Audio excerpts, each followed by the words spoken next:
The great Roger Stone, Republican political consultant, 30-year political advisor and confidant to Donald Trump. Roger Stone joins us, also the author of The Clintons' War on Women. Roger, I could go on with your credits and resume, but we'd be here all night. Thank you, my friend. How are you? Great to be here, Steve. Sorry we're... That's all right. That's all right. We got a whole nother segment coming up. Let me ask you, first of all, reportedly tonight, when he goes to the microphones, Donald Trump will endorse Paul Ryan. Is this a big deal to you or something that he was going to do anyway? It's an inside the Beltway story. I mean, I'm not really sure why the Republican establishment was so upset. Paul Ryan didn't endorse Donald Trump until Trump was the nominee of the party.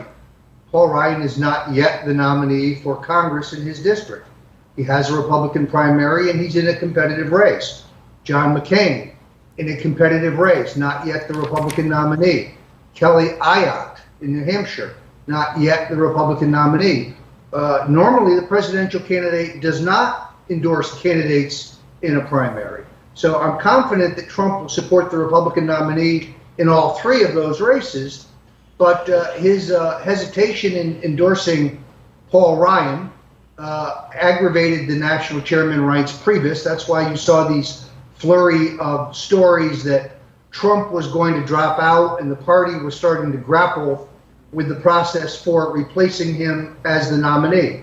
Just to be clear, for anybody who's tuning in late, that is entirely false. Donald Trump has never considered dropping out. He is not dropping out. The only place he's headed for is the White House. Yeah, I was going to ask you about that, the intervention, that he's going to drop out. All hogwash, all disinformation, which in all honesty, I think started at the Republican National Committee, where they're still upset about Trump's hostile takeover of the GOP, but then gets fanned by the Clinton sycophants in the mainstream media to become a conflagration.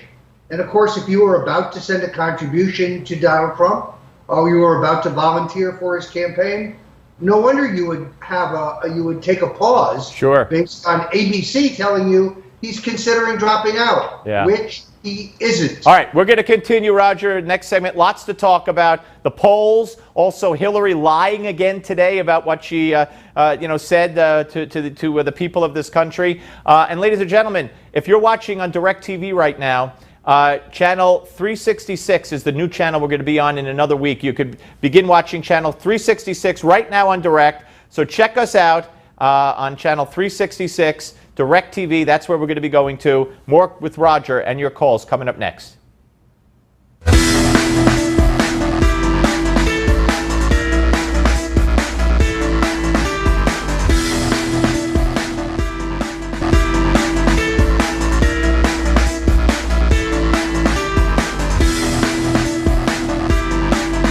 Director Comey had said that my answers in my FBI interview were truthful. That's really the bottom line here. And I have said during the interview and in many other occasions over the past months that what I told the FBI, which he said was truthful, is consistent with what I have said publicly.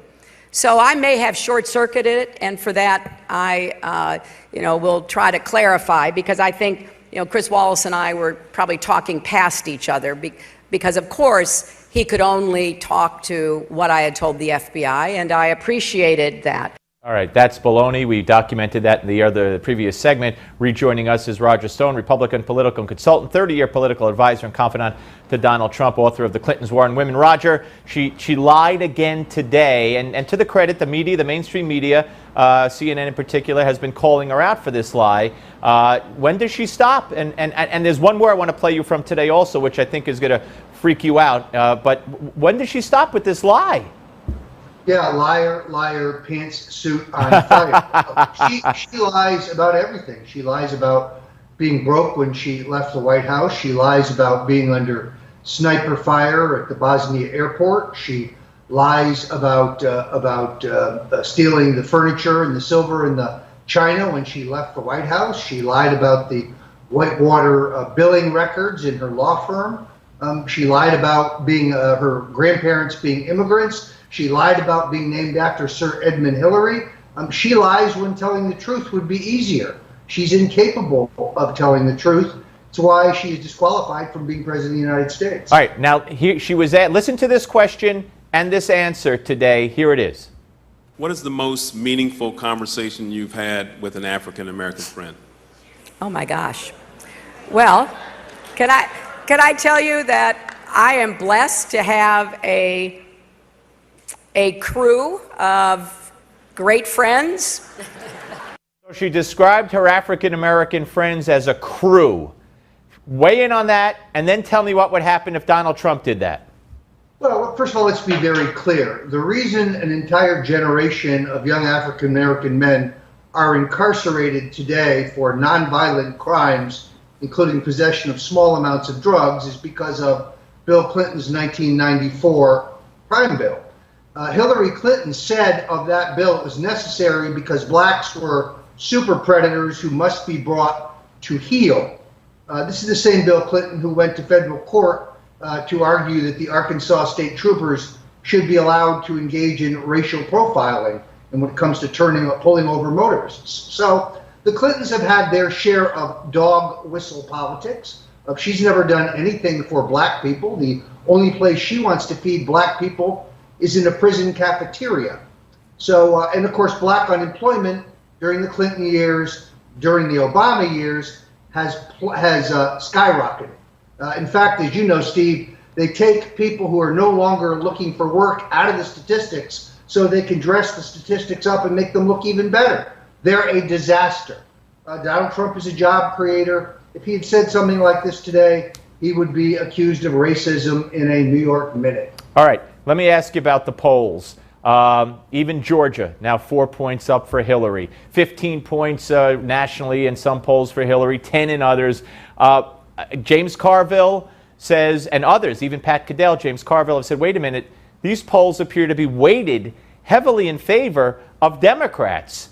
So is that the case, do you believe? And is this race still going to go down to the wire? Or is Donald in some kind of trouble that he needs to work hard to get out of? Well, we found out that the Reuters poll was rigged. A number of these polls have an oversample of Democrats to create an impression that Trump is losing. Trump had a rough week, but that's because the mainstream media has opened up a Barry Goldwater type assault on him, where it is a relentless attack on Trump. Yet in the same week, we learned that the IRS is investigating the Clinton Foundation. No network carried that news. We learned that Hillary Clinton sold weapons and Apache helicopters, gave weapons and Apache helicopters to ISIS. That got very little coverage. So it is the result of a mainstream media mugging of Donald Trump. And yet, Steve, he remains hot on her heels, I think in pretty close to a dead heat. He's clearly back on the attack and back on offense. So I'm not throwing up my hands over these polls. This race is going to ebb and flow. There's going to be periods where he's ahead. There's going to be periods where she's ahead. And in the end, as Donald Trump has said, I have a genuine fear that they will try to rig the outcome.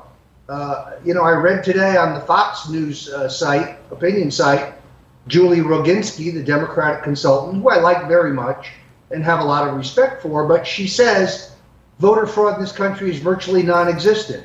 Really? Well, that's what the left says all the time. About that. That's what the left says all the time. New York and Kentucky, where they specifically stole from him at the polls. All right, talk about, when you say you fear that the outcome will be rigged, by who? We heard yesterday Barack Obama, and it's because he said this that you have to worry, because he lies like he breathes also, that, what do you mean rigged? This isn't a nationalized election. I don't have anything to do with it. We don't have anything to do with it. But we know that it's all done by computer. We know computers are hacked routinely. Who do you think might rig it? Well, let's just take let's take the city of Chicago, for example, where they used the so-called Diebold machine. Diebold, it became so notorious that the company had to change their name to Premier Election Solutions. These machines can be easily rigged for a predetermined outcome. Go on YouTube right now. You can actually see a technician showing you how the machines are rigged. Do you trust Rahm Emanuel and the Chicago Democratic machine for an honest count? I don't. Do you think you get an honest count out of Boston, out of New York, out of Philadelphia? I don't. No, Donald Trump is exactly right. And Hillary Clinton and her husband know that if Donald Trump wins this election, they will be prosecuted. They will probably go to prison. And therefore, they're not above stealing this. Case in point, Steve, they stole the nomination from Bernie Sanders. Why would they not steal the nomination or the election from Donald Trump? All right, let me ask you, do you think it's a good idea for Donald Trump to bring with him, I saw excerpts from the emails from the DNC where they made fun of a black woman's name, where they, of course, talked about Jews and Bernie Sanders, where they also called a gay person a derogatory term. Same with a Hispanic or a taco, something with taco. Wouldn't it behoove Trump to take these emails, like the one-liners from each of these, around with him and say, hey, here's what the DNC said, and I've yet to hear Trump say, and Debbie Wasserman Schultz, who resigned immediately, was immediately hired by Hillary Clinton and is now honorary chair of her campaign. And I'm not blaming Donald per se, but I have heard that nowhere. Wouldn't that benefit him if he made that part of his routine? Yeah, I think it would, because it shows what what hypocrites the Democrats are. You see, in public they're politically correct, but they're using ethnic slurs, on the down low. This is, of course, exactly what Trump has been accused of, right, but hasn't actually done. Who's the racist? Who's the bigot? I suspect Hillary Clinton is. After all, remember, Steve, it was it was Bill Clinton who once said to Senator Ted Kennedy, you know, Ted, a few years ago, this boy Obama would be fetching our coffee. Yeah, you can find that documented in my book, The Clintons' War on Women, which you can go to rogerstone.com to order this very instant. I know you also have are offering, besides here on Newsmax, you're offering people an opportunity to speak to you, correct? Yeah, we started these new forums every other Thursday. They're called Ask Roger Stone, and I'm kind of like the man in the arena. I will answer questions about politics or Trump or style or history. We had the first one last night. It was very successful. I think we have to tweak it a little bit, but yeah, look for Ask Roger Stone. It's a great opportunity for grassroots folks to ask questions and improve the dialogue about American politics. All right, one more. We got a minute. How does Donald Trump get back on track? What does he do? What does he need to do now, tonight, starting tonight? Maybe endorsing Ryan goes towards that direction. Maybe it doesn't. What does he do to narrow those polls starting now? Well, I think he's already begun. He had a very successful trip to Florida yesterday. He had a very successful trip to Iowa this afternoon. He's back on the attack. He's off of defense. I mean, he did get jammed up in what I like to call the con job. I mean, I'm not sure why this man who believes in Sharia law and insists that Sharia take precedence over man-made laws, such as the Constitution, is waiving the Constitution. He doesn't believe in the Constitution. By the way, Donald Trump's proposal to temporarily ban Muslim immigration is not unconstitutional. Right. The president has the absolute authority to do that. Right. And because the people who wish to come here are not U.S. citizens, they have no right. No constitutional rights anyway. Right. That's ridiculous. All right. So the guy who needs to read the Constitution is Mr. Khan. Now, Roger, I got to go. Great talking to you, my friend. We'll speak to you very soon. Thank you. Roger Stone, ladies and gentlemen. Up next,